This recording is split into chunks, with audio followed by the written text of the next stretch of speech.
I had to upload that much of it so I'll put something interesting on for you to watch while I run back and forth to upload what's going on. But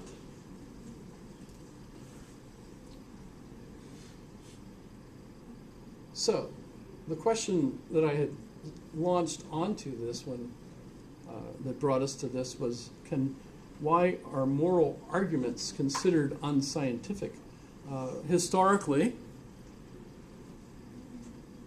if you take a philosophy course, especially in modern times, when we come to realize that the moral narratives, the meta-narratives, the big stories that religion uses to frame the world are not scientific. They're neither true nor false. Right?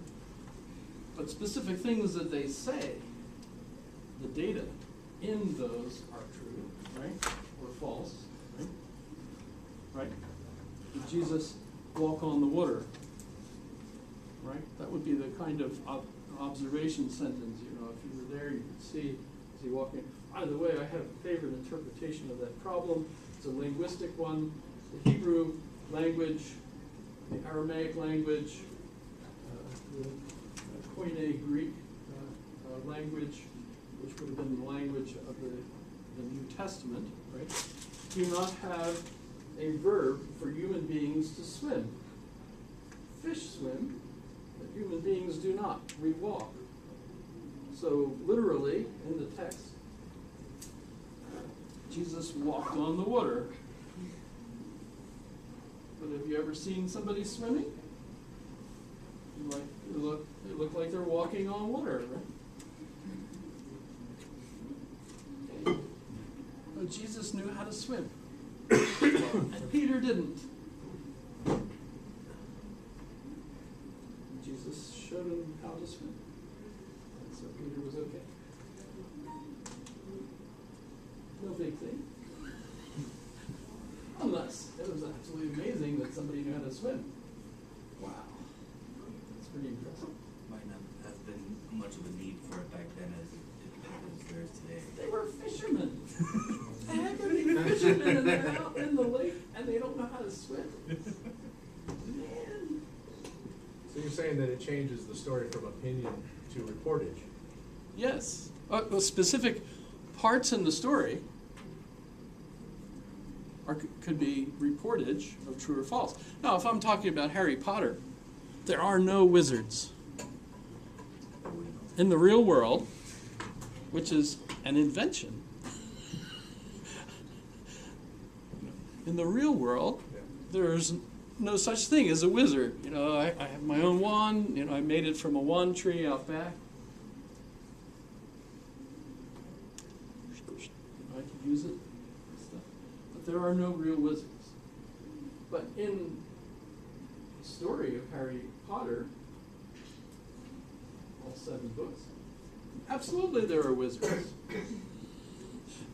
But none of the story gives us true or false statements. The whole thing is fiction, right? Although I suppose occasionally she might point out something about human behavior. I might have to, maybe I'm wrong in just saying there are no true or false statements in that whole story. But if I'm talking about, say, a biography of Galileo, and we have recorded texts of his correspondence with different people. You know, the Pope says, you can publish the story if you do this, this, this, this, and this. Galileo didn't do this. As a result, he called the Pope an idiot, which infuriated his friend, Maffeo, I forget his last name, but Pope Urban VIII, right? Infuriated him, right? Actually, Pope, reading that latest book on Galileo, I'm absolutely convinced Galileo was an asshole. And that's what got him in trouble. Can I use the word asshole? Mm-hmm. Is it 2 words? Give a Thumbs up? Well, you might not want to use thumbs up and asshole at the same time. Sorry. If you're old enough, you get it, right? Sorry. That was a good point. Yeah, don't make the okay sign. Okay.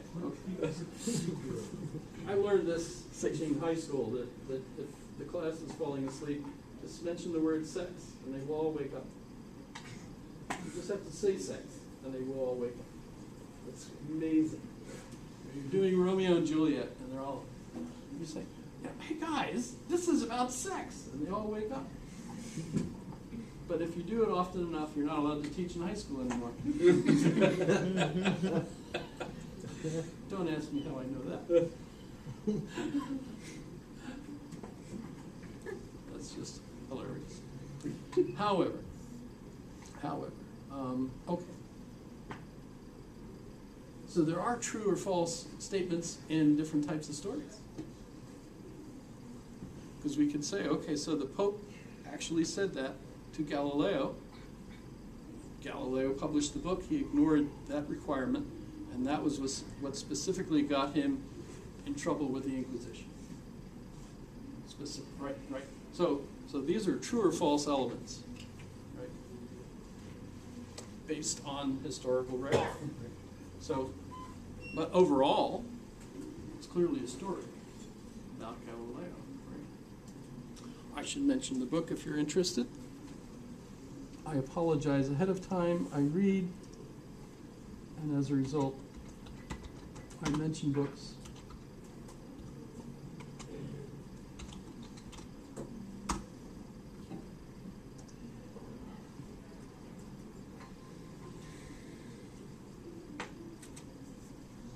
If you're interested. Shoot.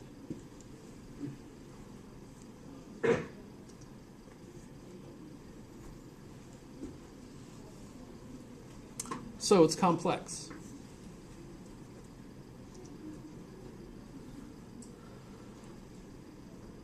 But give an example of each, a moral argument and a scientific argument.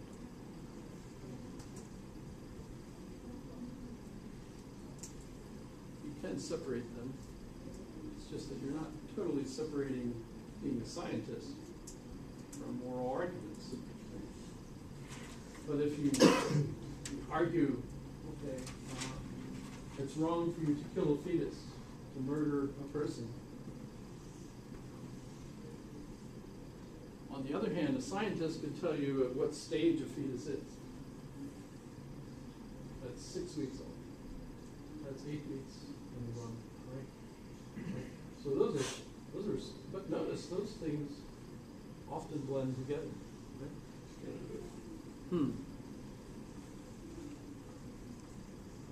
Is everybody having fun? Anybody want to say anything? Yell at me? Throw something? Pies? Yeah. If you throw pi at me, that's 3.14. How would you throw pi at me? What's pi? 3.1415 something. I don't know. So You can't really throw pi. you can throw a calculator with pi on it. That's true. That's true. It's close enough. Okay. So we were talking about test 1. Did I do the last question? I forget. No. Did you want me to? Where did it go? Okay. So how can different models of the cosmos be understood as mutually coherent, even when they seem obviously contradictory? That's, of course, the point of the quiz question, too, right? Does the Earth go around the sun? Yes, it does. Absolutely. Not in a circle. We learned that. Kepler was closer, right? So Galileo was wrong. Galileo liked circles. But Kepler pointed out it's more of an ellipse, right? Not even an ellipse. What's it called? Anybody know? Spiral. Helix. Heliocentric. If you look at it from the position of the whole system going around the galactic center, yes, that's a helix, which is interesting because so much our DNA is a helix. It's a double helix, right? It's a chromosomes, double helix. Okay. But if we think of those in terms of model-dependent realism, they're real within the context of a model that's a cognitive model. That's what enables us to think about it, to imagine it, to use it as a tool, and so on. But we have multiple models that we use for different things. So traditionally, you grow up thinking that one particular model is true and all the other models are false. Today, I would argue that that's not the educated opinion. The educated opinion is that what we have are different models. They are true, and you can have both of them true even though they are an inherent contradiction with one another, because you're holding them in your mind as two separate models that you're using for different things, right? I would normally say, for example, in your garage, if you have metric tools because you have foreign cars, that's good, but if your friend has an American car, you can't help them. But it's good if you can have tools for both kinds of cars.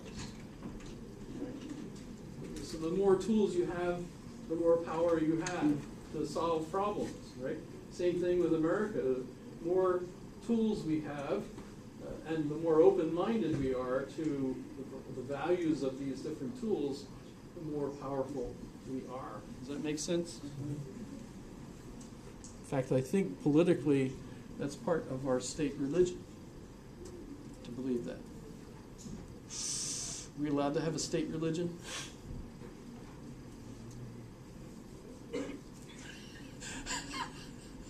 That's a great response. First you went like, then you went. Separation of church and state. But we have, next Monday, we're not having class, right? Because of Memorial Day, which is a holiday. A state holiday, holy day. We have sacred documents in D.C. I've seen them. There's a whole building built for them. Looks like a temple, Greek temple actually, where we have the Constitution, Declaration of Independence, a flag with a whole bunch of holes in it. Yes? And they're sacred. Boy, you try to walk on that flag, you're in trouble. You're in trouble. Okay. So that's test one. I hope I didn't actually cover the whole test completely already. This is actually an easy course to get an A in. I hope you don't mind. Still hope you get your money's worth, right? So we have 4 tests. That's the first one. Those are just essays. But the second test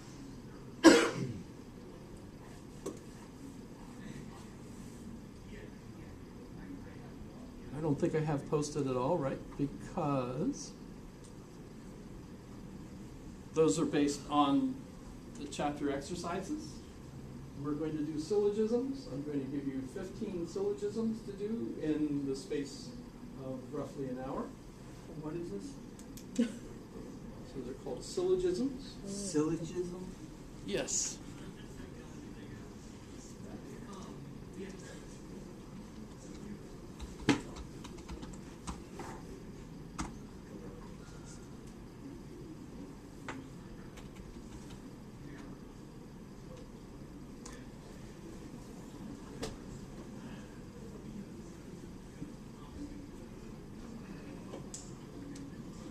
I will give you 15, some of which will be valid, some of which will not. I'll ask you to name. I'll give you the name of the syllogism. You'll be able then to build the syllogism from the name, draw a Venn diagram in order to explain whether it's valid or invalid, and if it's invalid, you'll explain why it's invalid. that's what you'll know how to do that by then. God. So that will be in class. You actually do that in class. That's the kind of thing that back when I was in college, I had to memorize all the rules so I could just do it on the spot. But I'll let you bring your textbook. In fact, I've tried this. You can actually have conversations with other people during the test. But I don't really recommend it. Because generally what happens is the people that don't know what they're doing all converse. And the alpha male among the group decides which errors they're all going to copy and give me.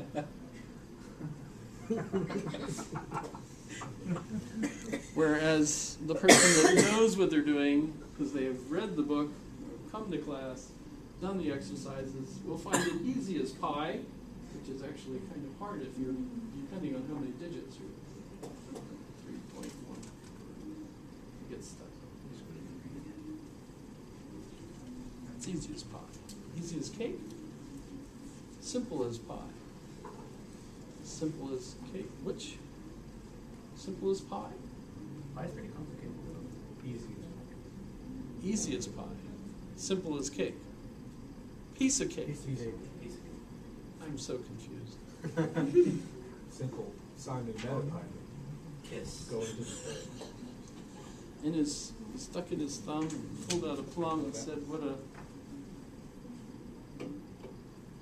German I am," or something. Okay. So test 2 is syllogisms. Test 3 will be propositional logic, symbolic logic. And we'll have proofs for you to do. That's based on chapters 7 and 8 or so.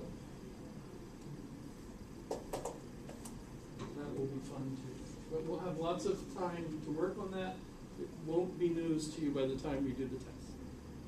And by the way, if you have trouble with the test and get a miserable grade, you're welcome to come in and join us.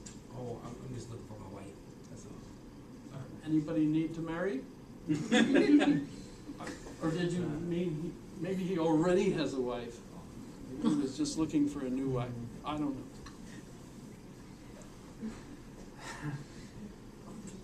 One way to look at it. Sorry.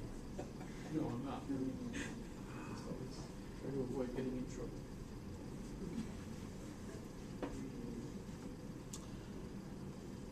Okay. I'm not saying a lot of stuff right now.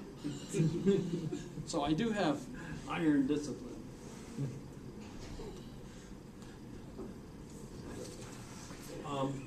Yeah, so the third test will be symbolic logic.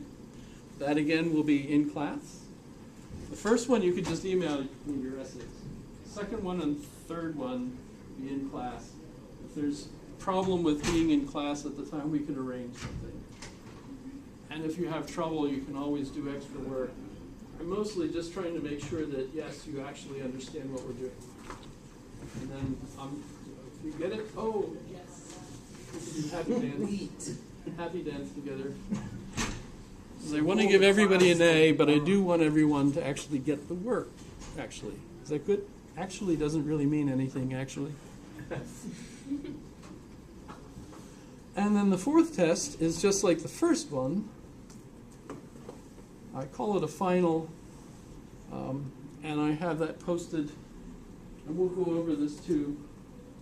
There's some symbolic logic translation in there. But for the most part, that will be very, very easy. You'll see.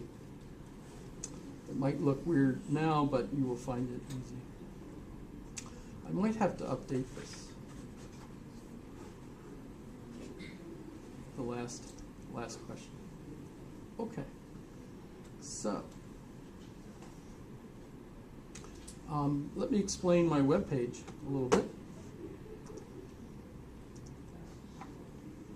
So, when I first started teaching at UAA in 1995, Professor Lischka had a webpage. I was the new kid in the department, just having retired from the military, started teaching, and I thought, oh, we have web pages, I should build my web page, how do I do it? So he basically explained to me how I use the server at the university to build a web page, and I basically followed his web page structure entirely. He's now gone. He went on to become the dean of the College of Arts and Sciences. Now he's retired from UAA and is the provost at SUNY in Plattsburgh, New York. I still have a web page based on the structure that he first taught me, although it's grown. I have thousands of pages all interconnected, so I'm sorry if it's confusing. I like links. You can go to the main UAA page here, Alaska Middle College here, our Department of Philosophy, loaded with brilliant people that are just absolutely amazing. I'm absolutely astounded that they let me continue being part of their austere and amazing group. These are the courses I teach, but I also have a news page which has no news. I used to think that I could use that to tell people stuff, and it's passé. We don't do that anymore. But I left it there. There's my Vita, which is like my resume. If you're curious why I'm so weird, I even have all sorts of stuff about my military assignments and stuff on there, etc. We're supposed to do that. Every year or two they ask us to submit it, so we keep it updated so that we have it. I used to review books quite often for Amazon. They even gave them to me for free. The program is over, so I don't do that anymore, but I still have all my old books and stuff. You can see when I stopped doing that. I might still occasionally do it. At that time, I was doing about a book a day, which was kind of hectic. That's a lot of reading. Yes, it was. But they also sent me things like teenagers' bras and high heel shoes and plumbing fixtures and weird things I never quite figured out what they were. Dog food. That was amazing. Then we got a tax bill for it. Apparently they had given me $12,000 worth of stuff in 1 year, which I had to pay taxes on. That was annoying. But in any case, that program's gone. If you're interested, I have an old links page that I used to use. Now you could just use Google. I also had a bibliography of books that I use often in class, etc. I have a blog. I will use the blog to post the questions that we have. So if you miss a class, this is the page where you can go and find the link to the video that I'm making of the class so that you could watch it. And it's also where you could find the quiz questions that I asked during that class, so that you could just email me those responses. So basically, it's not a hybrid course where you're able to just take the course online, but I'm moving in that direction. Right? So if you have conflicts, can't be here all the time, you can just watch the video if you're a sucker for punishment. Because they're boring, miserable videos of that spot in the ceiling. But you can do it. Is that good? Maybe. So I have that. I don't know if you've ever heard of this. Are you all members of Facebook? Yes. Probably. Since 05. So I know I'm on Facebook, And that's pretty neat. I have lots of friends that are on Facebook, including students. So that's pretty cool. They do all sorts of things. It's a really neat way to keep up with people, including your friend Mark Zuckerberg and other people like that. I also have YouTube. So, for example, if you wanted to see what the lecture, if you ever miss class and go onto my blog to see what we covered, and there's no video, it's because I did just a dumb thing just like that. I forgot to put it on. And I'm not very professional at this. Mostly See how just that for works? my stomach, which is like, it was. It's really terrible. I need to be weird. Okay, so music. So that's the usefulness of that. Notice that's free. So that's pretty handy. I used to have a YouTube account that when UAA switched us to Google email, Gmail, somehow my YouTube account changed too. So I don't know why that happened.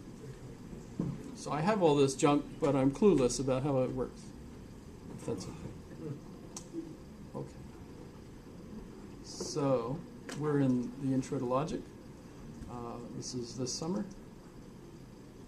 Okay, so this is the text that we're using.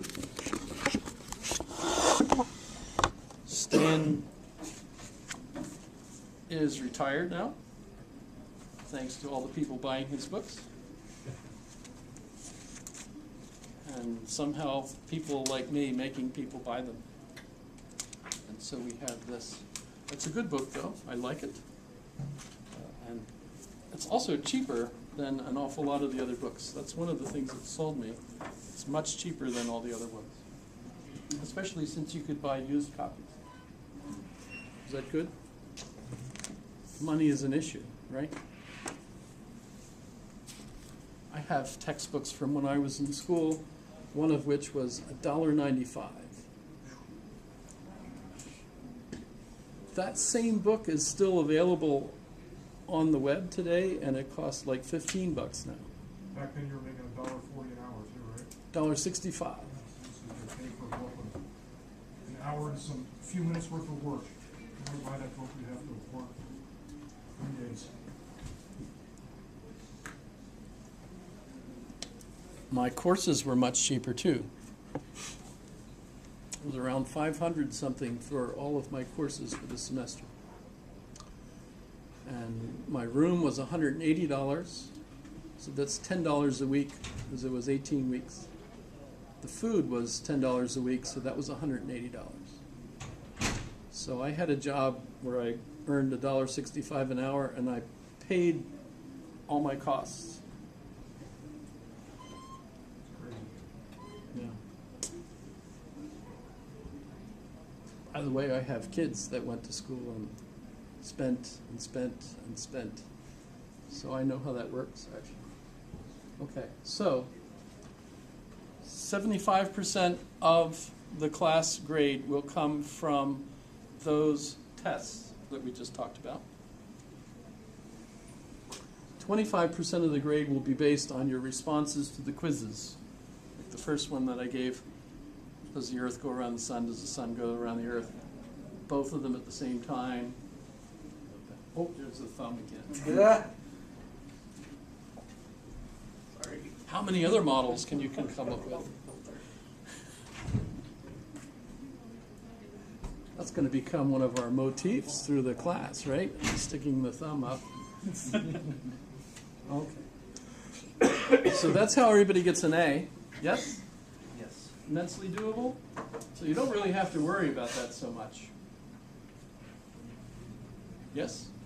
Yeah? Seems pretty good. By the way, though, I'm absolutely convinced that logic is incredibly important. Historically, the educated elite always had to study logic. They might have also studied how a pub works, how drinking works, They probably did all that too, especially in England, Germany. I'm pretty sure that that was pretty much the routine. I know the Pope actually had to write a papal bull to stop monks from drinking prior to the Mass. Because they were dancing around altars and stuff, and it ruins the ritual. That's why so many people went to mass. So alcohol is involved. I understand that. That's why we got happy classes. But logic is definitely there. So I think there's a reason that the educated elite basically ruled. It's because they were educated. And logic was part of that. Puzzles me why we don't do it earlier. It should be a high school course, I think. Once you realize it's really quite easy to do, and once you start thinking about that, you realize how good arguments can be structured, and you ought to use good arguments. So that's so. What is logic? I started talking about logic being the way the universe seems to run, right? That seems true. If you're interested in a very good article on logic and what it's all about, notice part of what it does is talk about definitions. And the odd thing about logic is that it itself is a confusing word to define. So it itself is concerned with defining words and meaning, and yet at the same time, logic itself is confusing. There's different kinds of things that people use. Port Royal logic, for example, is mostly what we're going to be doing in this class. Trying to find out how we can use logic to improve our success in manipulating other people. Because we're competing with other people. What we want to do is out-compete those other people while loving them too, of course. I'm not talking about your wife. Your wife wins every argument. This is true. That's advice, actually. In fact, my advice to young males especially is marry the first woman, the smartest woman, that will marry you, and then do what she says. You will live longer, you will make more money, you will be happier, all that stuff. There is some bad news that goes with it, and that is that she will not be as happy as she would have been had she not married you. At least statistically. That's kind of sad. That also seems to be true. Single older women tend to be happier than married older women because they don't have to take care of the I'm with stupid, kind of the t-shirt thing. I'm not pointing at anyone in particular. That's pretty funny. Of course, this is statistical, so there's going to be specific individual, like Charles Murray talking about statistically these groups are different than these groups. It has nothing to do with specific individuals, as he also says you have to treat each individual as an individual. That's also true. Hegel is absolutely fascinating. Hegel was my special interest in graduate school, and I was concerned about Hegel's concept of spirit, Geist, but logic is a part of that. There's a dialectical process that's become what we consider evolution today, and that was Thomas Aquinas. Roman Catholic theology is actually still based on the work of Thomas Aquinas. Notice, it doesn't say, but he died, I think, in 1365, something like that. That's AD, right? 1365, that's how many hundreds of years ago? Seven years. So it's kind of amazing that he set the template. Basically, the template is you have to have faith, but you also have to have reason. And wherever faith is in conflict with reason, you go with reason. So if you believe something and it turns out to be stupid, you have to give that up. This, by the way, precipitated the Protestant Reformation because the Protestants didn't want any part of that. So that's kind of interesting. And by the way, that doesn't mean that the church was fast to accept the reason part, right? They were famously slow in doing that. But that's pretty interesting.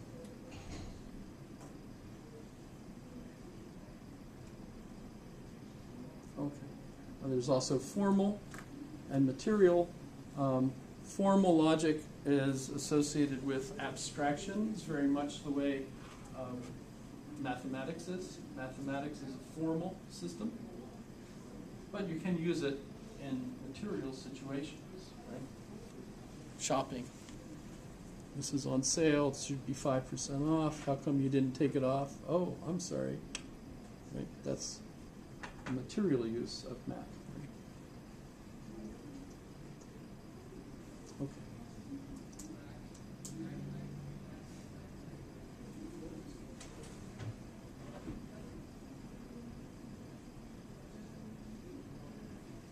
Okay. So how does logic help us compete with other people? Because we're all logical people. Well, actually not. There are some people that are clearly not logical. You met them? We even elect some of them into governmental positions. Notice I'm avoiding saying any specific names in that regard. But what sort of things could screw up your brain? Your morality, your values. You can hinder your ability to make rational decisions. That's pretty complex, actually. So say, Rational decisions is based on what your cultural values are. I would, exactly where I would, thank you, that's very good. Yeah, Voldemort. That won't get me in trouble with anyone, right? Voldemort is evil. Yes? But he has followers, and his followers believe in his values. So he's doing things that we would consider irrational in the story. We're for Harry, right? We don't want to marry Harry. That's a different Harry, right? But, you know, if you took sides, you're thinking in terms of the values of the group that you...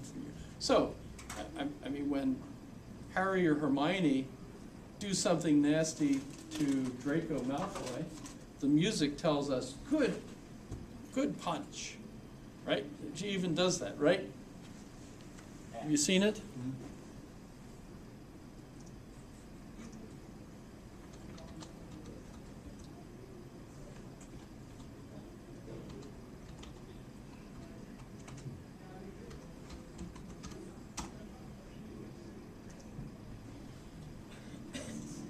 Just got worse. Listen to the music. What does the music tell us? Look who's here. Ah, come and see the show. You foul, loathsome, evil little cockroach! Hermione, no. He's not worth it.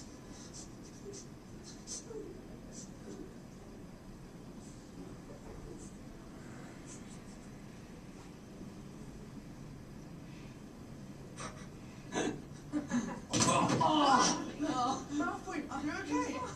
Let's go. Quick. That felt good. Not good. Brilliant. I couldn't even hear the music the way it was playing.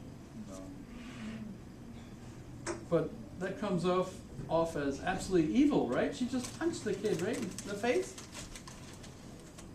No. Good. That was brilliant, right? Good punch. Wow. But when Malfoy does anything, the music tells us this is evil, this is something horrible that's going to happen, right? So they're teaching us a moral perspective there. But guess what? You could perfectly well have an opinion that agrees with Malfoy and his father and Voldemort. It's a respectable British upper class. In fact, we just celebrated a wedding of a future Voldemort and his American bride, right? Class distinction, right? In fact, that was part of the whole celebration was, wow, not only is she not British upper class, she's a divorcee, right? Meghan was divorced. How many? Yes? Yes. And what else? American?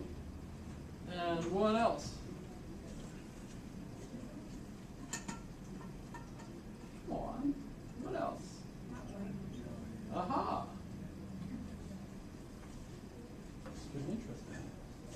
In fact, part of the celebration was pretty interesting too, because they invited all sorts of interesting, non-traditional participants to be there.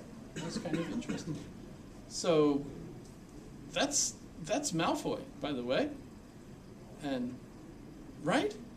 So what are you talking about as far as Harry being Prince Harry being Malfoy. Right.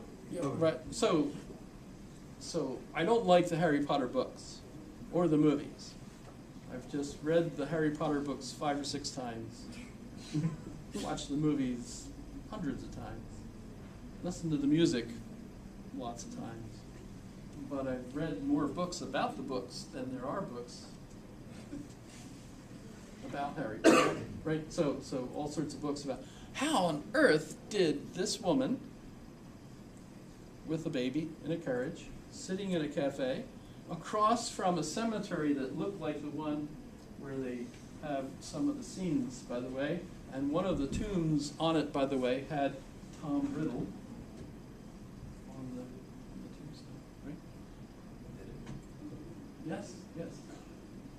It's like where she wrote most of the first book in that cafe, right across the street was a cemetery, and there was a tomb with Tom Riddle in that cemetery.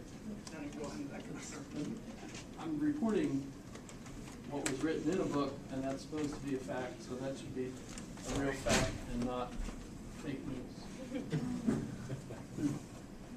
As far as I know, right? But when you read the books about the books, and of course everyone's being a critic and interpreting them, and there's all sorts of things about the books. One of the things that comes across is that there are plots, there are storylines that are there, and one of them is the conflict between the noble classes, the non-Muggles, right, and the other classes, the Muggles, and those that are mudbloods, right? Mixed, right? Whoa. So Harry just married a mudblood.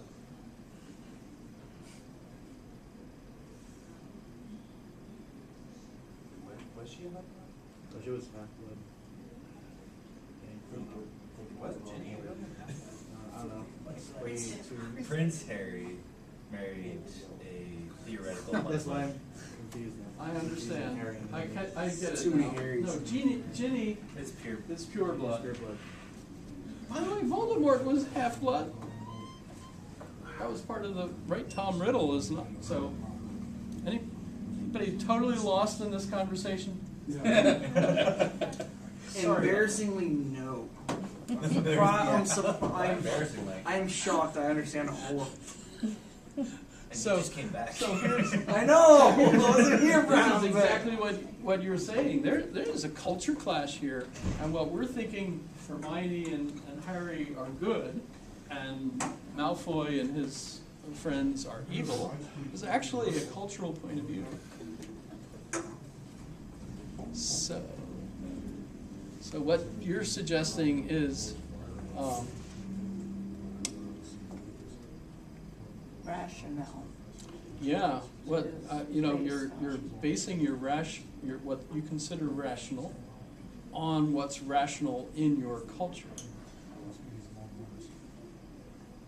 And is that So- kind of what Murray or Murphy? Absolutely. He's saying that that's why certain groups perform differently on what we consider to be a standardized IQ test? Absolutely, Because absolutely. what they need to know about whatever may have nothing to do with what's on that test. Right. Could you argue that the standard is like, whoever creates it, it's biased towards their.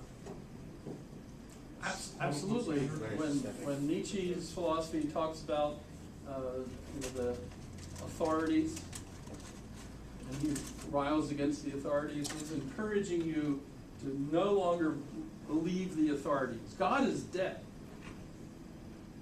And what he means by that is, you no longer need a story that tells us there's a God that's created morality. Instead, you yourself are God. In this new world, you are the uber mensch, right?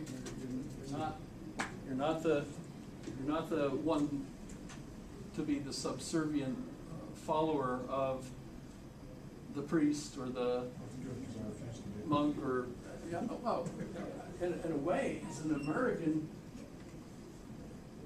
we're demanded to be this way. In fact, here's an interesting dilemma. We're military. Did you have to say which religion you were? Yeah, I changed it like 3 times depending on what appointment. But the government gave you a list. It said, which are you? You had lots of choices. You could say atheist. Could have said Jedi. Could you? Yeah. Yeah, we had 2 people in my workplace that were legitimate, like. Yeah, they have it. That's when it just became a complete total. Yeah, they have it on their dog tags and everything. My poor head. Yeah. Welcome to the modern military. And the problem. Old Norse religions are officially accepted too. Yeah. I'm okay. Like worshiping Thor is So to like me, a all thing. became equally worthless at that moment. They have to have separate meetings for each religion too. So. Years ago, Peter Berger. I'll give you a pro tip though, anybody that's gonna join the military, if you pick Jewish, which my father was, whenever there's a Jewish holiday, you get the option of taking a day off. You can change religions depending on what's coming up, right? That's exactly what I did. It's Ramadan right now, by the way. I identify as So, Peter Berger, who died relatively recently, sociologist, a specialist in sociology of knowledge, and in this book, The Heretical Imperative, he points out that by being an American, you are forced to be a heretic. Heretic, by definition, is a person who believes they have a choice what religion they believe. That's what heresy is, believing you have a choice. And as an American, especially when the government asks you what's your religion, you believe you have the choice to pick.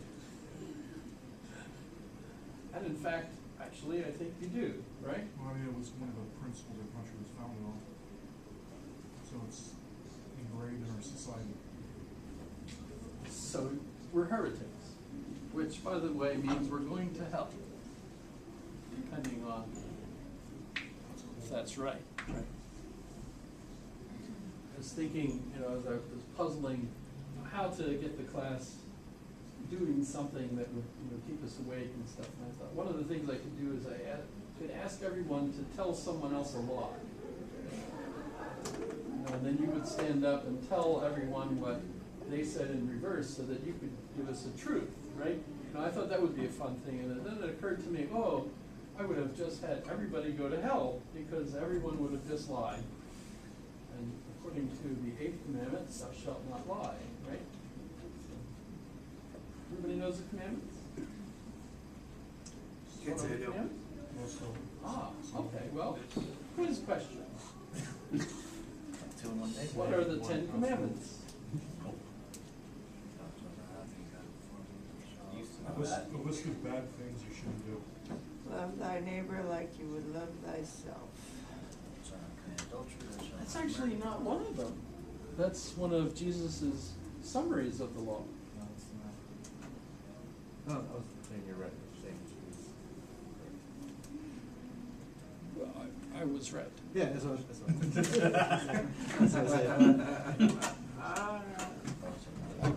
I I could give you a textual reference, so we're okay. Which is, I mean, that's absolutely wonderful, because the other one that he gives us is love God. Right? So those are the two. And, you know, when you listen to George Carlin, He's amazing. remember George Carlin? Yes, Yes. He gives us a summary of the I'm Ten in the Commandments. right age group. Where do you think George Carlin is right now?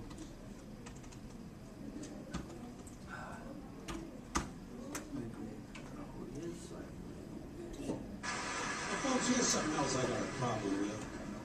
The 10 Commandments. Here's my problem. Why are there 10? You don't need 10. I think the list of commandments was deliberately and artificially inflated to get it up to 10. It's a padded list. Here's what they did. About 5,000 years ago, a bunch of religious and political hustlers got together to try to figure out how to control people, how to keep them in line. They knew people were basically stupid and would believe anything they were told, so they announced that God had given them some commandments.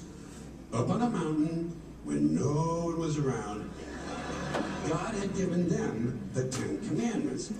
But let me ask you this. When they were sitting around making this shit up, why did they pick 10? Why 10? Why not 9 or 11? I'll tell you why. Because 10 sounds official. 10 sounds important.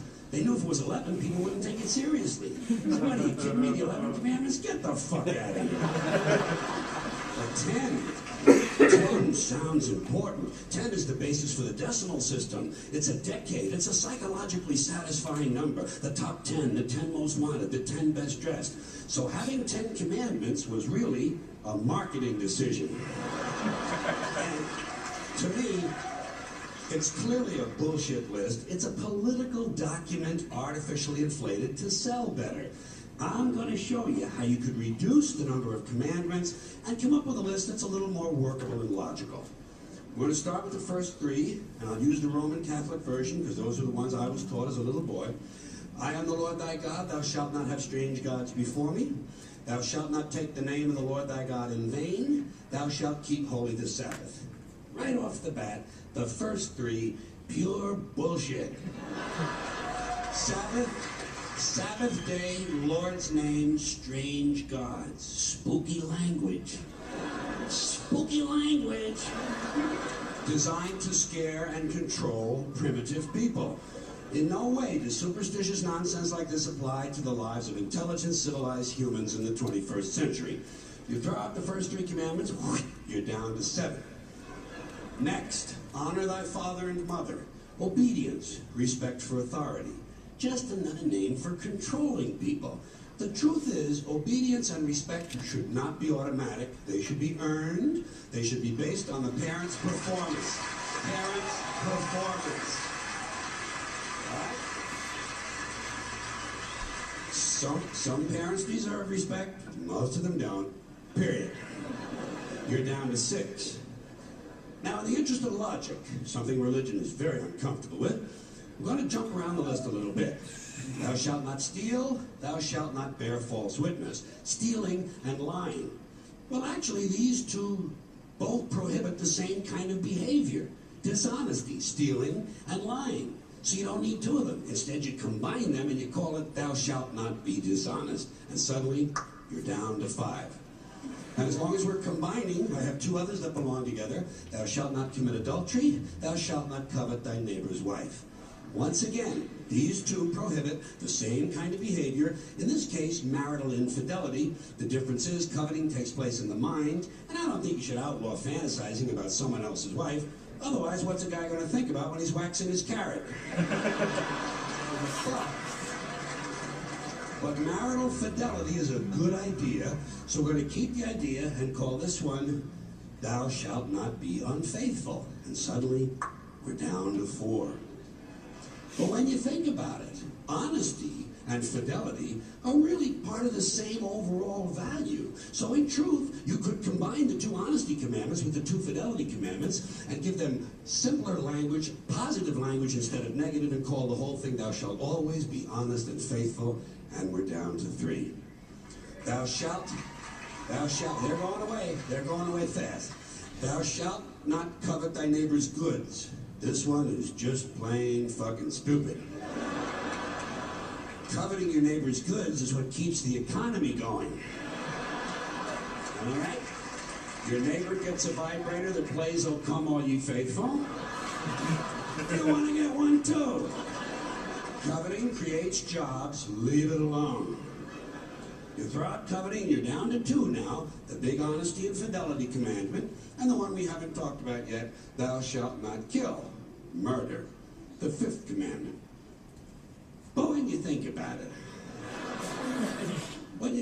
it, religion has never really had a big problem with murder. Not really. More people have been killed in the name of God than for any other reason. All you have to do...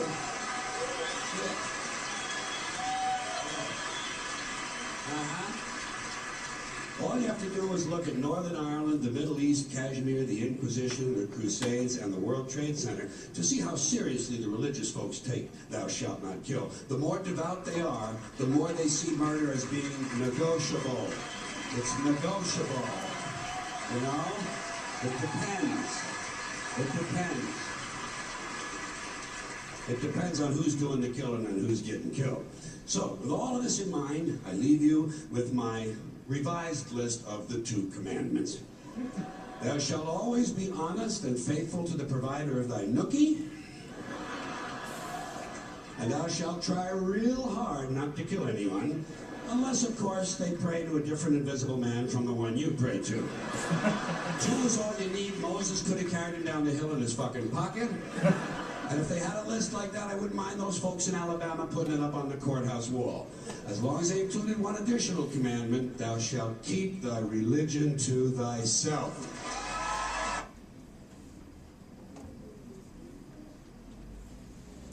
So that's George. And good question, where is he now? I don't know. However,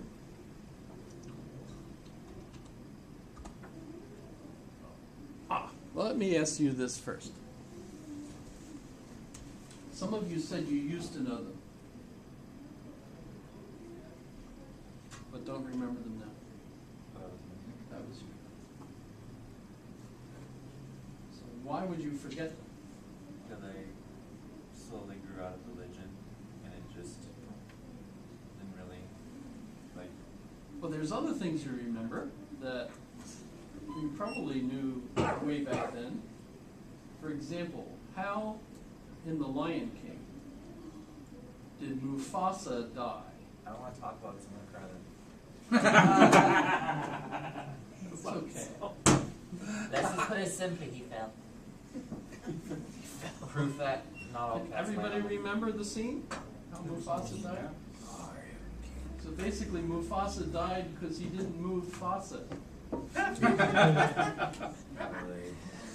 proof that not all cats land on their feet. Oh, the scar. But you remember that. Did you study that last night to make sure you had it right when I...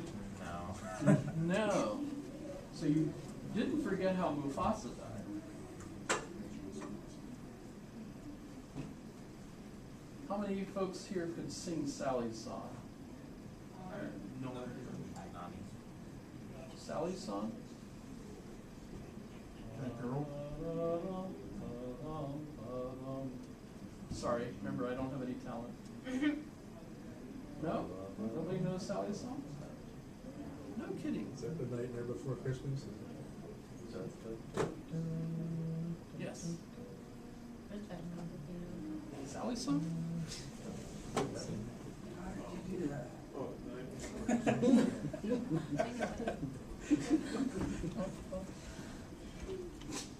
Sally's near me. Oh, how I hope my premonition is wrong. I don't know.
ziehen und weiß wie sehr ich für ihn fühle.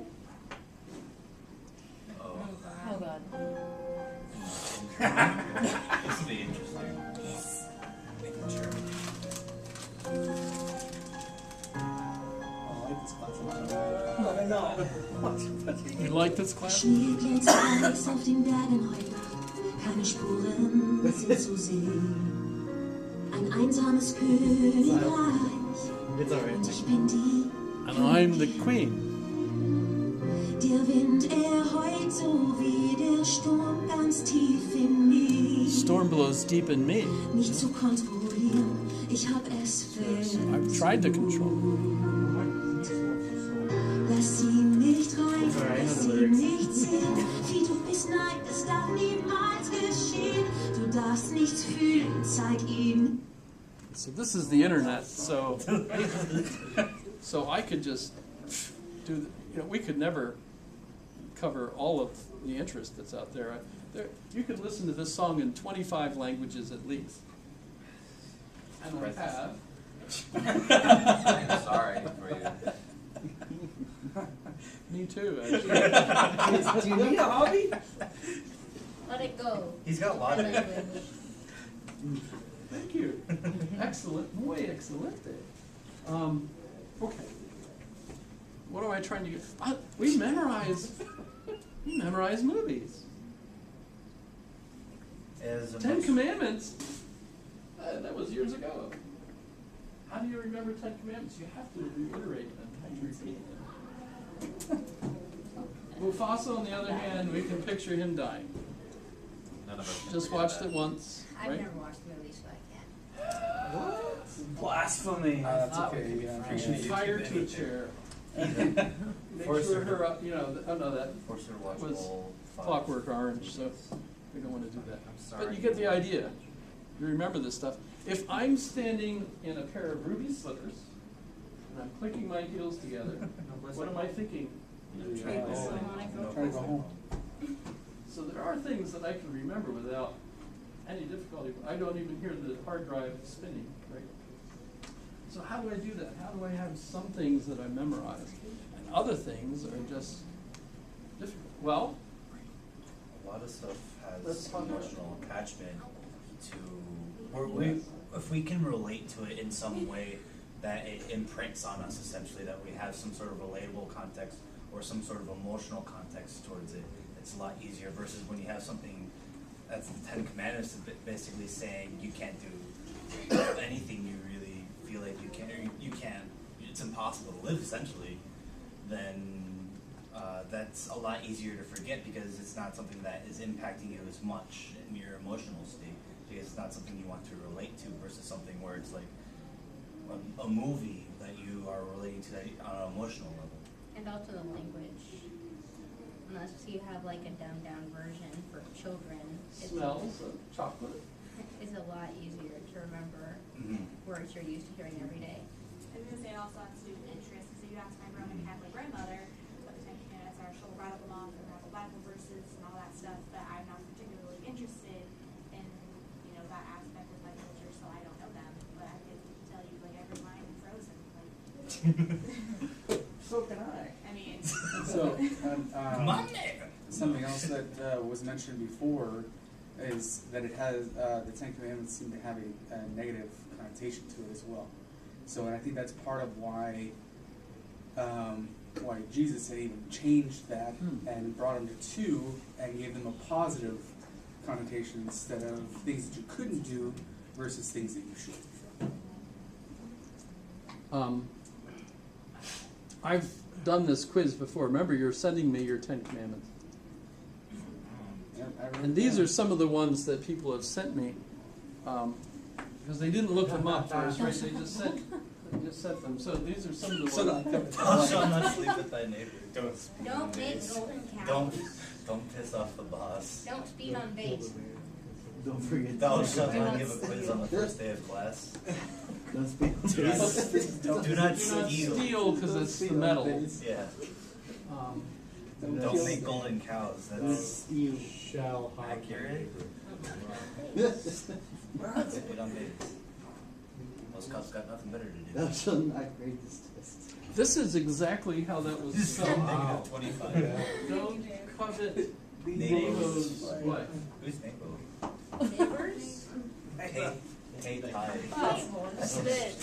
One of the reasons why you would remember the Ten Commandments, it goes back to your morals and your beliefs and your cultural values. And those are what we would say a given. You live by those daily because you don't, the average human does not steal or sleep with the neighbor's wife or kill people. So those are things you don't have to remember because it's instilled in you not to do those. You don't steal, you don't do those things. So they're Shall not have class when it's below 25. So because Some of of these that. you have to learn. Yeah, I would have to learn that. But It is because cultural. it's cultural to not do those. So for us to have to memorize the things that you would not do anyways would be redundant. Thou shalt bear false witness. Some of these are hilarious, yes? Thou shalt not grade this test. Well, I tried to revise them. Because, of course, I was raised to take them seriously, unlike George Carlin. I thought, well, some of these actually seem absolutely essential to good society. So I thought about it, and I listened to the first one, which, so this is, instead of the original 10, what the same. This is a revised version of it, right? So instead of, I am the Lord thy God, thou shalt have no strange gods before me, I thought, don't put secondary values ahead of what you recognize as your highest value. By definition, God is the highest value. Yes? Even if you don't believe there is a God, what does the word God mean? All powerful. The highest value, supreme being. Of course, don't confuse it with Lelu. Lelu? I thought my grandma's dog. Multipass. Multipass. I tried that in Freddy's the other day. I showed them my Freddy's card. I said multipass, and the guy just looked at me. Didn't get it. Bada bing Lelu. boom. Lelu. She's not really the supreme being. That was just a movie. Yeah, debatable. Mila Jovovich is the supreme being. By definition, God is that than which nothing greater can be thought. Agreed? By definition, God, if there is one, God is that than which nothing greater can be thought. Because if something exists that's greater than God, well then that can't be right. Because God, by definition, is that than which nothing greater can be thought. By the way, if that's the case, and anything exists, like pizza exists, right? There are pizzas in the world. It's not fake news, that's true. Right? By the way, is there a largest pizza right now in Eagle River? Largest pizza. There are pizzas. There has to be a large pizza. There has to be a largest pizza. It's just constantly changing. Oh, it could, yeah, the largest pizza could be being eaten as we speak, but there has to be some other pizza that's now the largest pizza. Yes? In the United States. In the universe. But if God isn't greater than that pizza, the pizza will send out for you. That's Spaceballs. Right? Pizza will send out. Eventually he's gonna name a movie I've seen. Pardon? I said eventually you're gonna name a movie I've seen, so. I'm sorry. You've never seen You were out of country during that period. I just never got into Have you seen the Ten Commandments? Lord of Never the seen Harry Rings. Potter either. That's Or Star Trek. Never saw Or Long Star Game, Trek. never saw Titanic, never saw, what was the other one you were talking about earlier? That's all right. Okay, Yeah, it's, wait, what? I rode the rhyming That's one, I right. didn't know that was cool. So back to number one, don't put secondary values ahead of what you recognize as your highest value. Notice by saying that God is that in which nothing greater can be thought, you cannot say that it proves anything except that, well, that concept must refer to something that exists. Because if it doesn't, then there's something else that's greater than it, which would mean that that definition would be contradicted, which can't be the case. So God, by definition, must exist. That's why theologians refer to God as the only necessary being. The way that's referred to as the ontological argument, if you're interested.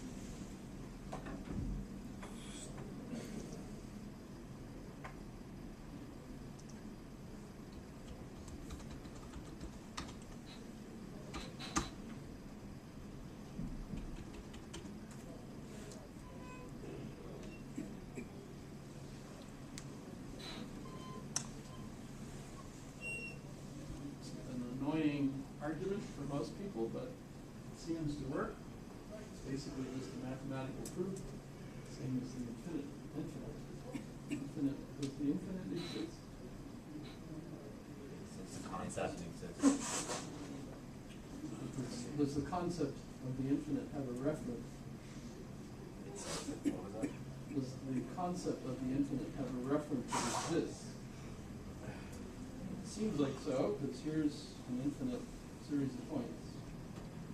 Right here.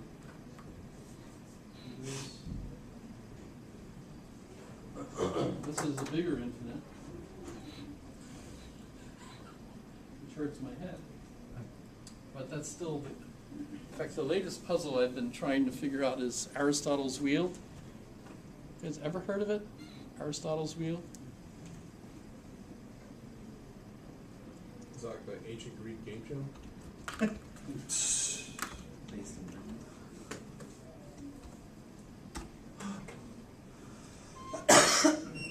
I'm sure they had games. So the paradox is you have, say you have a wheel, a tire in your car, the dot in the very center of the wheel travels from here to wherever you go. The dot on the perimeter of the hubcap travels the same distance. And a dot on the perimeter or the circumference of the tire also goes the same difference, but the one on the circumference goes farther than the one on the hubcap, and the hubcap one goes farther than the one in the center. So they all go the same distance as you're driving around, but the one in the middle goes less than the one on the hubcap, and that one goes less than the one on the tire. Does that hurt your head? No, it makes sense. Pardon? It makes sense. If the dot on the outside was on the circumference, it's going to take longer for it to travel around the circumference. And yet the whole tire gets to wherever you're going at once. Yeah. I'm okay. I had a boss who was very short and very fat, and he tried to make the same argument, but kind of like skew it towards short legs versus long legs, and tried to make the argument that because his legs were shorter, he was actually running a farther distance. Oh, God. I know where you're going with this, but it doesn't work like that. Yeah, more Just power, but taking not, more not the steps. same. But that was his Yeah. excuse for failing the timed run with his keys, because he actually had to run farther because he had such short legs. No. But still fun. Galileo, by the way, tried to figure it out by saying that there are more gaps between the points. What was he calculating every time the point touches the ground? He started off by using polygons and moving, because as you move a polygon, well, it's pretty weird. You should read a book called The Golden Ticket. It's pretty good. Can you email me that? Because I'll forget it. But. Okay, so first one, no matter what your culture is, no matter what your set of values are, although they could change, and that's called maturation, right? They change over the course of your life, right, as you learn. But nonetheless, at any one moment, you have to have a highest value, don't you? You might not even think about it, but don't you have to have the highest value? Now, if I'm going, shall we get Burger King or McDonald's? If I turn to the one instead of the other, there was some sort of priority that enabled me to do that. If you think of ourselves as a computer running a program, the program says this one.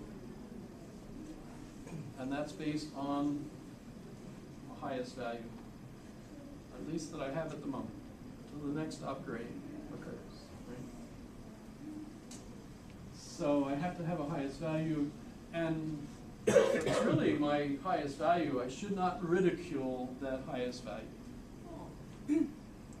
That's only if your highest value is of good morals and good intent, because highest value of ill intent would not necessarily be considered. But now we get into the conflict between the culture again, because if this guy is a criminal and he feels this society has totally slighted me on every turn, so therefore they owe me, so I'm going to use this gun to take whatever I want.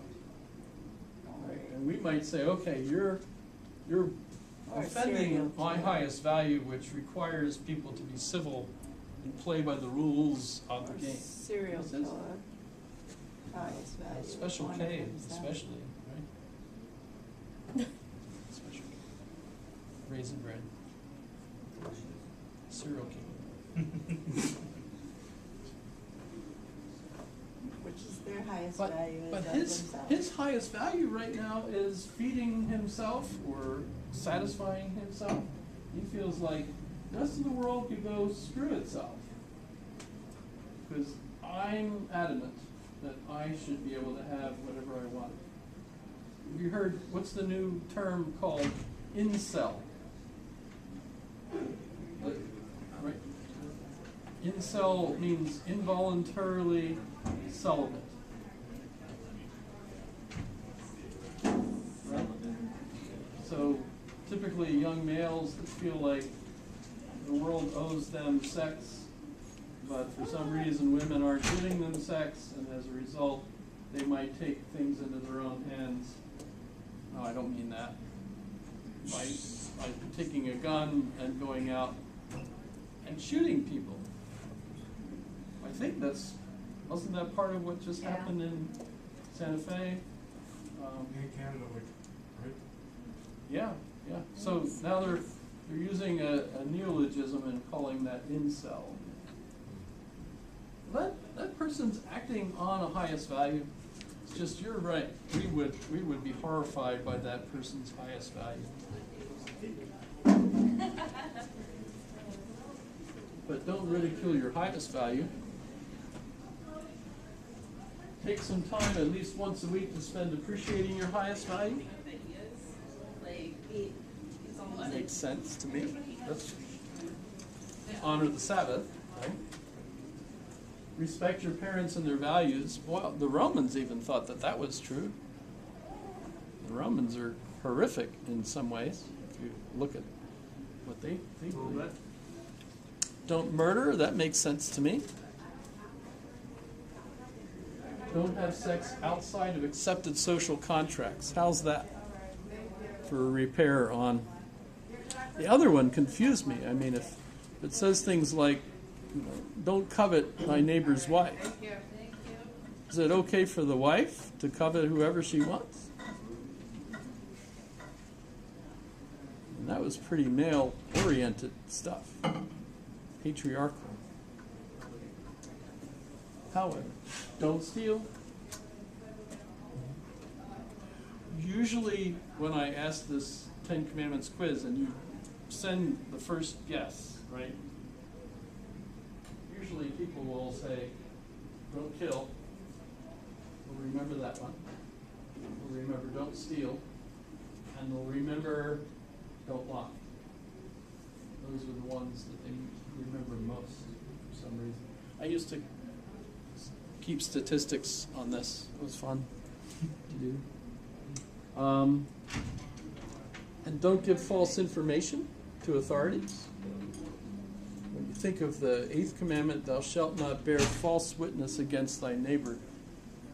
A lot of folks have interpreted that not as outright lying, but instead when you're, like, say, in a court, and the judge is trying to pronounce a decent decision on what's going on, don't lie, because then they can't do it, and it screws up the whole society when they can't deliver a good, just result. And don't desire what other people have for yourself. Well, George Carlin has a darn good argument there, though. That's like what makes the American economy tick. And even when you've like won an award, they usually say the coveted award goes to. It's like, whoa, wait a minute, that sounds totally contrary to the Ten Commandments. But wouldn't coveted, or for that example, the coveted award, that would mean that you are desiring that one, not necessarily that. That helps. That helps. That thing, Harry, that specific one. I want to marry Harry. No. Megan was okay. Megan was interesting. But my wife wouldn't have any of that. Right? Okay. Well, so I will argue that the main reason that we have trouble remembering a list of commandments for formulas in math, something of that sort, we call it technical information. This is an example of technical information. But we remember things like Mufasa. We remember things like songs because they're narratives. A story. We are homo neurons, man the storyteller. You hear a story, you remember the story. That's the way traditional knowledge is passed on, it's story. And you remember it. Once you hear the story, you remember it. If I miss a gap, the 6-year-old kid will tell you, oh, you forgot this part, right? Because we remember the whole story, especially if it's a visualization of the story. You remember the whole thing.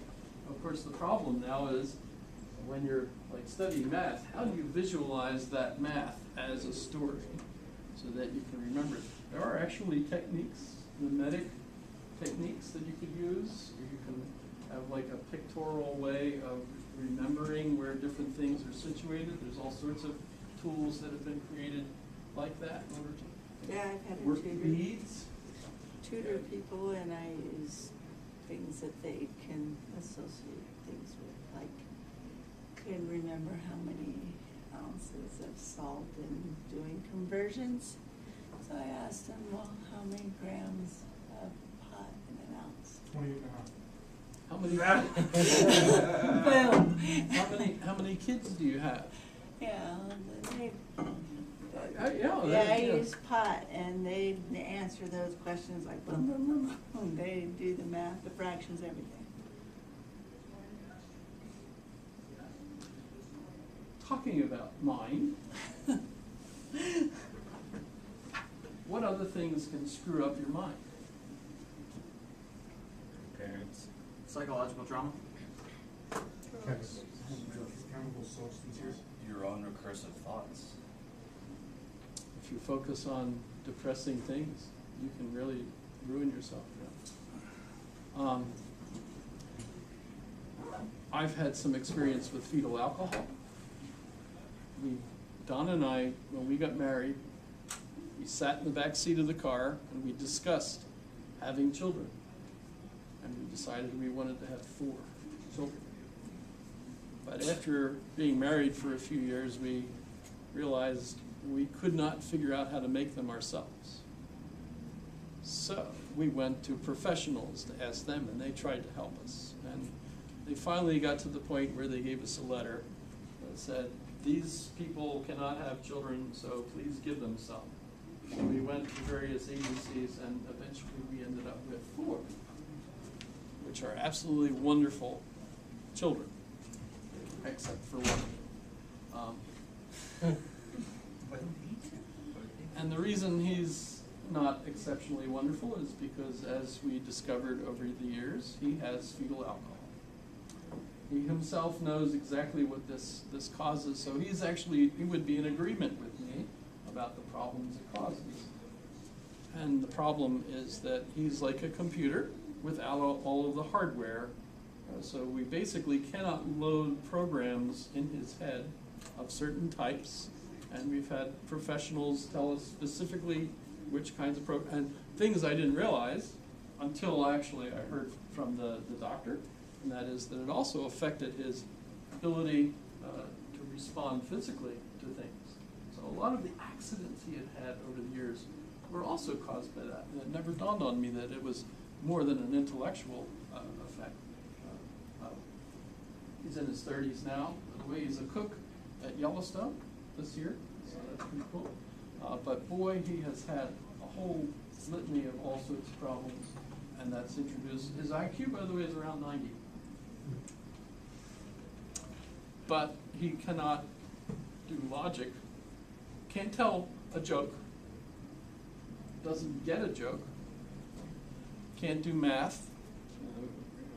If he comes home and has earned like $600 from working at a processing plant, he gets to Chilkoot Charlie's that night and he buys drinks until all of his money is gone. And now he has no money and he's homeless, right? Now that, you get the idea, right? So there's certain functions that he doesn't have, and it was caused by alcohol in the womb while he was a fetus. So fetal alcohol.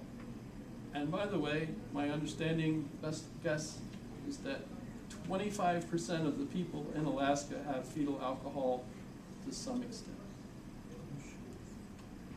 So 1 in 4 people that you meet statistically are likely to have mental difficulties because That are born here or that live here? Not sure. Part of this is from the prison. I've talked with a nurse at the prison, and the part of the problem too is that they can't define everybody, because that would mean that the government would be responsible for actually giving them the appropriate treatment, which would be expensive. So no, because we don't have the money. So if you want your kids to be successful, don't drink alcohol while you have a child in your womb. And boy, if you're not sure, those are actually some of the most dangerous days for the child. Especially if you've had classes on this, you know that the child is trapped in the system. So the imbibed alcohol actually goes through the mother's system faster than it does through the child's system, because the child's going to be 10 times as drunk as the mother. By the way, the father being drunk actually has an impact on this too. I'm not real clear on how that works, but part of it might be that the level of alcohol has an effect on his semen, so that when he's transmitting his semen can be screwed up. Does that make sense? Not sure. So, by the way, we keep learning about this stuff, so keep paying attention to the incoming information on studies. So alcohol. Other drugs can certainly have an impact, but we don't really know what they are. I mean, cocaine can clearly have an impact. If you have a child that's... No way. No? You're joking. Yes. That's arguable. You know, what would it do? You know, I mean, but of course, if a child's born and the hospital already knows this child is addicted and it goes through withdrawal, it can't be good, at least, right? By the way, speaking of pot, I've had students that I've asked, does pot affect your mind? And they say, I've been smoking pot for years and it hasn't affected me, with a slurred voice. Of course it affects your mind, it's the whole point of smoking it. But we don't really know how. I can show you. I mean, there are Dutch people that, I'm not really sure about the Dutch, how this, There are Dutch people. there are Dutch people. Do they go Dutch, though? I wouldn't know. Is that where the phrase comes from? Did you ever see the video about the guy that tried to smoke pot for the first time out of a meth pipe? He was like hitting his bottom of the How do you spell Dutch? D-E-U-T-C-H? No, That comes out Deutsch. just DU. Well, I think we got it. D-U. Yeah, you did. Ah, there we go. Now, I just want to talk quickly about language, and then we can all... Because, language, they do say Britain and America are two countries separated by the Atlantic Ocean. And it's true. They say two countries separated by a common language. That's the line. It's an Oscar Wilde line, I think. And we do pronounce things in a different way. Like you say caterpillar, and we say caterpillar. And you say aluminum, we say aluminium. You say centrifugal, we say centrifugal. You say leisure, we say leisure.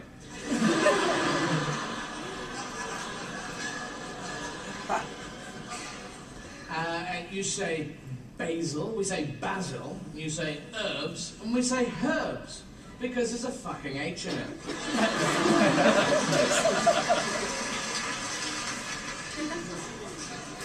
But you spell through T-H-R-U, and I'm with you on that, because we spell it thruff. And that's trying to cheat at Scrabble. How can we get that ooh sound? Well, a U will work. What about an O as well? No, we don't need it, we're fine. No, I think an O in. Well, all right. And a G as well. What? Yes, a G would be good. Yes, yes, we need a silent G, just in the background, in case of any accidents or something. Well, all right. And an H as well. Fucking hang on. An H in case some herbs come along. All right. And a Q, and a P, and a Z. Look, it's a word in Scrabble that's 480 words. So, yes. And we do have, sort of slight differences in that arena. But in Europe, we have 200 languages. 200 languages, just count them. I know you won't. But it's 200 languages, and future generations of Europeans, I'm sorry Europeans, but we're going to have to be bilingual. We are going to have to be. And English speakers hate this. 2 languages in one head, no one can live at that speed. Good Lord, man. You're asking the impossible. But the Dutch speak 4 languages and smoke marijuana. That's the line I just played this whole skit for you for. Yes, but they're cheating. Everyone knows marijuana is a drug enhancement that can help you on track and field to come last in a team of 8 million other runners who are all dead.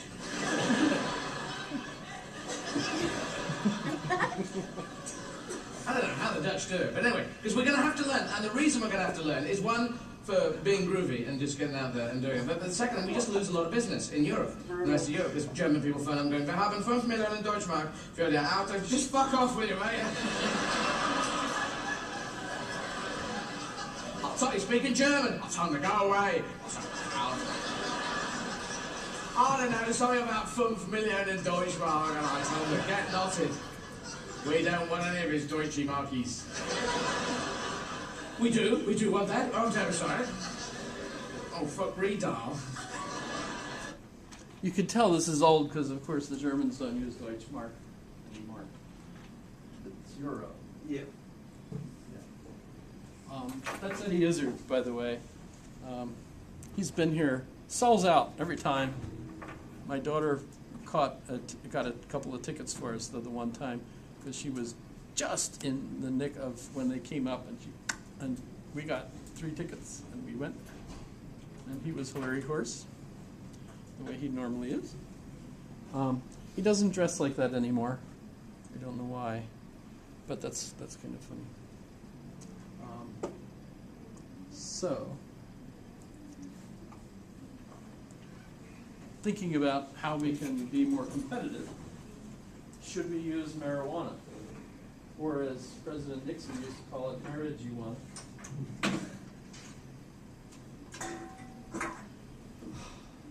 Not sure. But fresh air, we need oxygen. As you can tell, we need to run more than I promised myself I would continue to exercise once I retired from the Army. And as you can tell, I was totally lying to myself. I do have a Fitbit. And I've had it now for 3 years. And as far as I can tell, I've lost 10 pounds over 3 years. Progress. Not enough. Progress.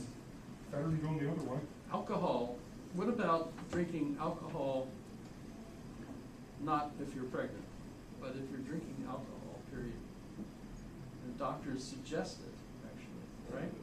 In some cases, yes. Like one wine, for Red wine. for males, red wine especially. They've changed it to Scotch, I think, brandy, depending. Vodka has a lot of uses too. I have a lot of older friends. One is a 92-year-old retired psychiatrist.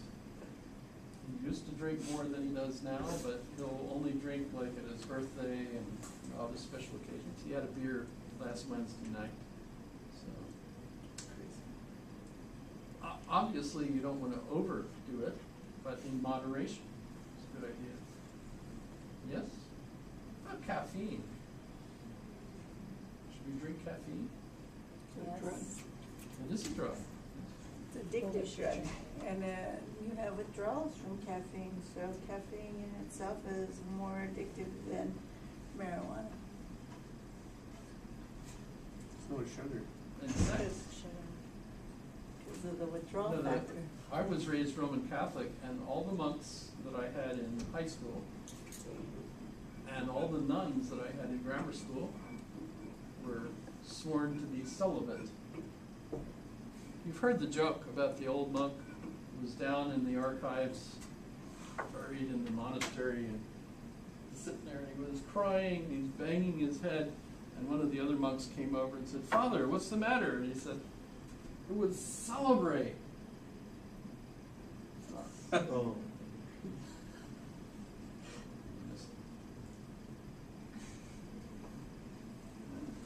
Do I have to explain that one?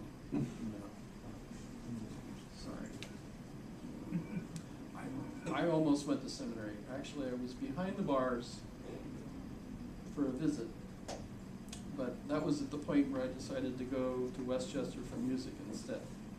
I decided I didn't want to be a seminarian, become an Augustinian, because I would never find out what sex was all about if I did that. I was too curious. And that was in the 60s when we were too interested in all that stuff to give it all up. So I went to college instead, kept dating people and asking, "Will you marry me? Will you marry me? Will you marry me?" Finally, one woman, Donna, when I asked her, "Will you marry me?" she laughed.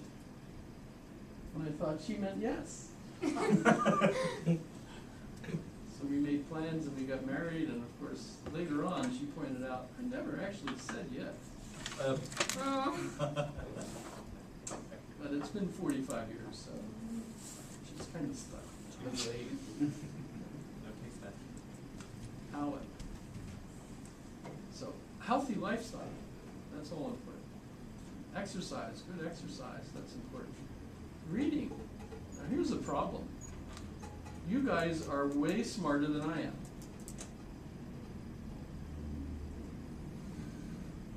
It's called the Flynn effect.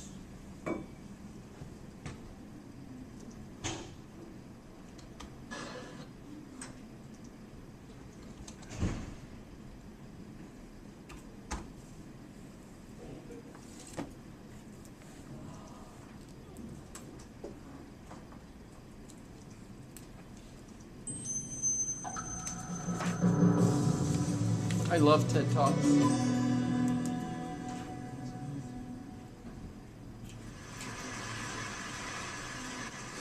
We're going to take a quick voyage over the cognitive history of the 20th century, because during that century our minds have altered dramatically. As you all know, the cars that people drove in 1900 have altered because the roads are better and because of technology. And our minds have altered too. We've gone from people who confronted a concrete world and analyzed that world primarily in terms of how much it would benefit them, to people who confront a very complex world. And it's a world where we've had to develop new mental habits, new habits of mind. And these include things like clothing that concrete world with classification, introducing abstractions that we try to make logically consistent, and also taking the hypothetical seriously, that is, wondering about what might have been rather than what is. Now, this dramatic change was drawn to my attention through massive IQ gains over time. And these have been truly massive. That is, we don't just get a few more questions right on IQ tests. We get far more questions right on IQ tests than each succeeding generation back to the time that they were invented. Indeed, if you score the people a century ago against modern norms, they would have an average IQ of 70. If you score us against their norms, we would have an average IQ of 130.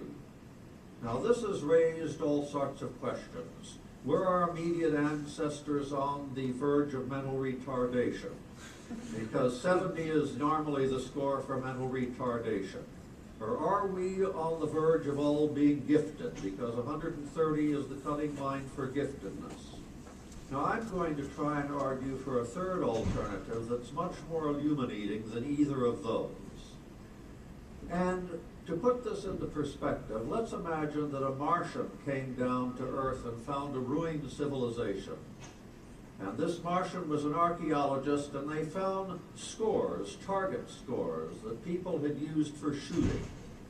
And first they looked at 1865, and they found that in a minute, people had only put one bullet in the bullseye. And then they found in 1898 that they'd put about 5 bullets in the bullseye in a minute. And then about 1918, they put 100 bullets in the bullseye. And initially, that archaeologist would be baffled.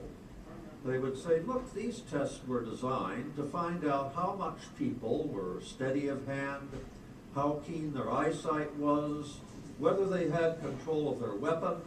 How could these performances have escalated to this enormous degree?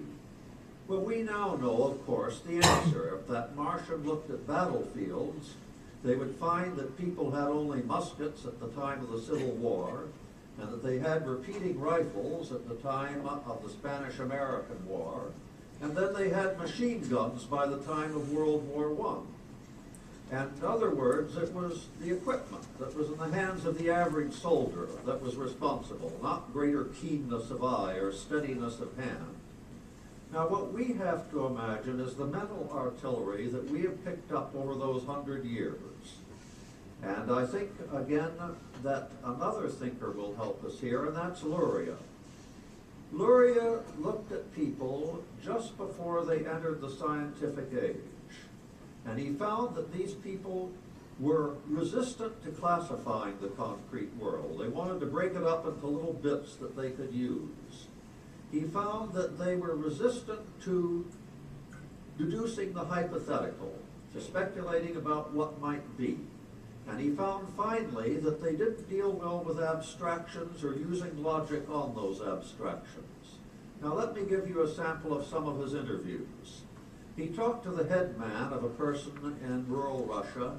They'd only had, as people had in 1900, about 4 years of schooling. And he asked that particular person, what do crows and fish have in common? And the fellow said, absolutely nothing. You know, I can eat a fish, I can't eat a crow. A crow can peck at a fish can't do anything to a crow. And the Luria said, but aren't they both animals? And he said, of course not. One's a fish, you know, the other is a bird. And he was interested effectively in what he could do with those concrete objects. And then Luria went to another person, and he said to them, there are no camels in Germany. Hamburg is a city in Germany. Are there camels in Hamburg? And the fellow said, well, if it's large enough, there ought to be camels there. And Luria said, but what do my words imply? And he said, well, maybe it's a small village and there's no room for camels. In other words, he was unwilling to treat this as anything but a concrete problem. And he was used to camels being in villages, and he was quite unable to use the hypothetical, to ask himself, what if there were no camels in Germany? A third interview was conducted with someone about the North Pole. And Luria said, at the North Pole there is always snow. Wherever there is always snow, the bears are white. What color are the bears at the North Pole? And the response was, such a thing is to be settled by testimony. If a wise person came from the North Pole and told me the bears were white, I might believe him. But every bear that I've seen is a brown bear. Now you see again, this person has rejected going beyond the concrete world and analyzing it through everyday experience. And it was important to that person what color bears were. That is, they had to hunt bears. They weren't willing to engage in this. One of them said to Luria, how can we solve things that aren't real problems? None of these problems are real. How can we address them? Now, these three categories, classification, using logic on abstractions, taking the hypothetical seriously, how much difference do they make in the real world beyond the testing room? And let me give you a few illustrations. First, almost all of us today get a high school diploma. That is, we've gone from 4 to 8 years of education to 12 years of formal education, and 52% of Americans have actually experienced some type of tertiary education. Now, not only do we have much more education, and much of that education is scientific, and you can't do science without classifying the world. You can't do science without proposing hypotheses. You can't do science without making it logically consistent. And even down in grade school, things have changed. In 1910, they looked at the examinations that the state of Ohio gave to 14-year-olds, and they found that they were all for socially valued concrete information. They were things like, what are the capitals of the 44 or 5 states that existed at that time? When they looked at the exams that the state of Ohio gave in 1990, they were all about abstractions. They were things like, why is the largest city of a state rarely the capital? And you were supposed to think, well, the state legislature was rural controlled, and they hated the big city, so rather than putting the capital in a big city, they put it in a county seat. They put it in Albany rather than New York.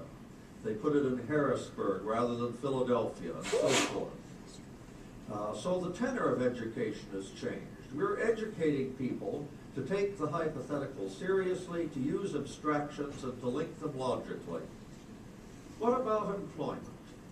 Well, in 1900, 3% of Americans practiced professions that were cognitively demanding. Only 3% were lawyers or doctors or teachers. Today, 35% of Americans practice cognitively demanding professions. Not only the professions proper, like lawyer or doctor or scientist or lecturer, but many, many sub-professions having to do with being a technician, a computer programmer, a whole range of professions now make cognitive demands. And we can only meet the terms of employment in the modern world by being cognitively far more flexible. And it's not just that we have many more people in cognitively demanding professions. The professions have been upgraded.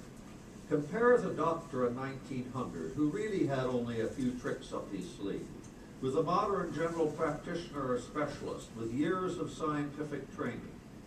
Compare the banker in 1900, who really just needed a good accountant and to know who was trustworthy in the local community for paying back their mortgage.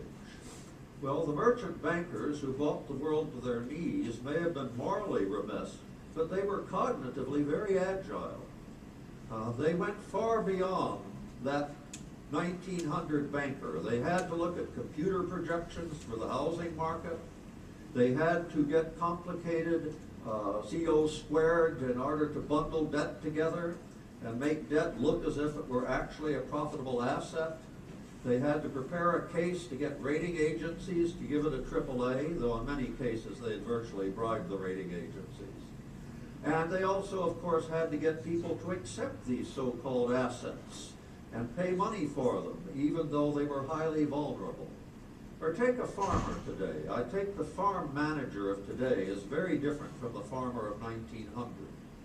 So it hasn't just been the spread of cognitively demanding professions. It's also been the upgrading of tasks like lawyer and doctor and what have you that have made demands on our cognitive faculties.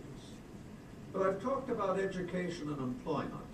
Some of the habits of mind that we have developed over the 20th century have paid off in unexpected areas. I'm primarily a moral philosopher. I merely have a holiday in psychology. And what interests me in general is moral debate.